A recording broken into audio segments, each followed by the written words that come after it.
Hello दोस्तों NEET case में supreme court का जजमेंट आने के बाद मैं बच्चों के रिएक्शन देख रहा था और कुछ कमेंट पढ़ रहा था। तो बहुत सारे लोगों को ये लगता है कि सुप्रीम कोर्ट ने ये फैसला सरकार के दबाव में दिया है। दोस्तों, हमारे लीगल सिस्टम में सुप्रीम कोर्ट का स्थान सबसे ऊपर माना जाता है और इसके फैसलों को सब लोग स्वीकार करते हैं, चाहे वो फैसला आपके हक में आए, चाहे वो फैसला आपके खिलाफ आए। दोस्तों, लोअर कोर्ट में थोड़ा बहुत मान सकते हैं, हो सकता है कि वो सरकारी इन्फ्लुएंस में आ जाते हों, बट हायर कोर्ट यानी कि सुप्रीम कोर्ट का जो काम है मुझे लगता है मेनली इंडिपेंडेंटली होता है। तो इसको समझाने के लिए मैं आपको दो एग्जाम्पल दूंगा। दोस्तों, सबसे पहले तो सुप्रीम कोर्ट का जो भी जजमेंट आया है उसे हमें स्वीकार करना है, सच्चाई को स्वीकार करना है और आगे बढ़ना है। और नीट एस्पिरेंट के लिए मेरा मैसेज है कि इस साल जो कमी रह गई थी उस कमी को हमें 2025 के अटेम्प्ट में दूर करना है और तगड़ी सी मेहनत करनी है। अब हम बात करते हैं दो एग्जाम्पल की। पहला एग्जाम्पल है इलेक्टोरल बॉन्ड का। इलेक्टोरल बॉन्ड के मामले में सरकार की बहुत किरकिरी हुई।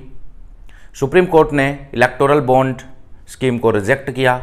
अपोजिशन ने इसे पॉलिटिकल इशू भी बनाया। हो सकता है सरकार को यानी बीजेपी को कुछ सीटों का नुकसान भी हुआ हो। तो अगर सुप्रीम कोर्ट सरकार के प्रेशर में आके काम करती होती तो इलेक्टोरल बॉन्ड को क्यों रिजेक्ट करती, जो कि सरकार की एक फेवरेट स्कीम थी। अभी हाल ही में एक और आप एग्जांपल देख सकते हो। बीजेपी की जो यूपी गवर्नमेंट है उसने एक आदेश पारित किया था कि यूपी से जहाँ से कांवड़ यात्रा गुजरेगी वहाँ पे जितने भी दुकानदार आते हैं सब अपने नाम की जो प्लेट हैं वो अपनी दुकान के बाहर लगाएंगे। लेकिन सुप्रीम कोर्ट ने इस ऑर्डर पे भी स्टे कर दिया। तो दोस्तों, हाल ही के ये दो फैसले हमें इस बात पे यकीन दिलाते हैं कि हमारी supreme court more over independently काम करती है, फैक्ट के आधार पे काम करती है, सब लोगों के हित में काम करती है, ना कि भावनाओं के आधार पे।